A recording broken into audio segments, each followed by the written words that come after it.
Asalaamu calaykum waraxmatullaahi tacaala wabarakaatu. Maanta waxaan idin wadaa barnaamijkan. Waxaa waaye waa bartolaanbaha press kale waaye waad u isticmaalaysid qolkaaga jiifka camal ama meelaha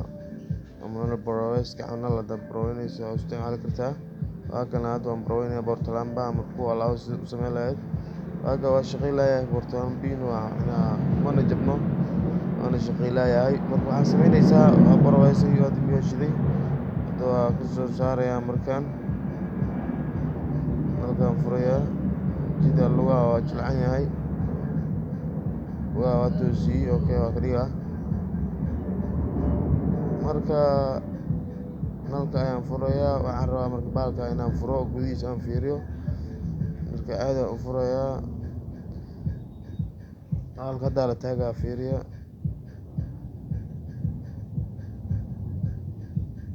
furaya baalka waa kana dheg waan furay raiskiisa waa kana laba fiil ayuu leeyahay marka waa kana mooladii ka soo baxday baalka mooladii waa kana mooladan ujeedid waxaa la rabaa inaad gelisid godkan waa nalka lugtiisa dhexe waa micnaha hallo kamid waa furana ujeeda lugtaas geeska waxaa la rabaa moolada inay saarmataa la rabaa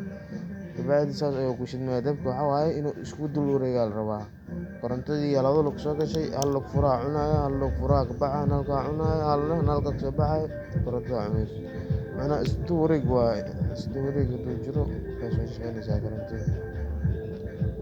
waa kaa fadhiyaa ujeedaa lugaha waa fadhiistay boolkiisa waa ku xiraysaa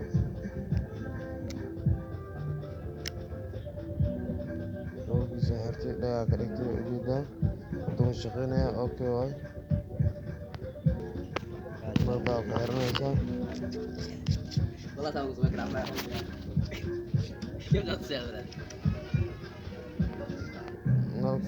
xiraysaa nalka markaa ku xirtid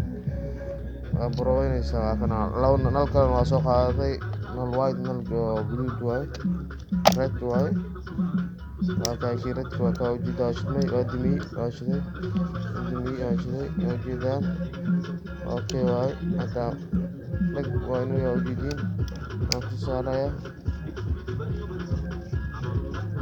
furaya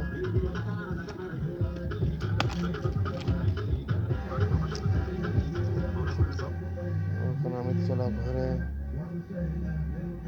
waan boroweynaya whiteka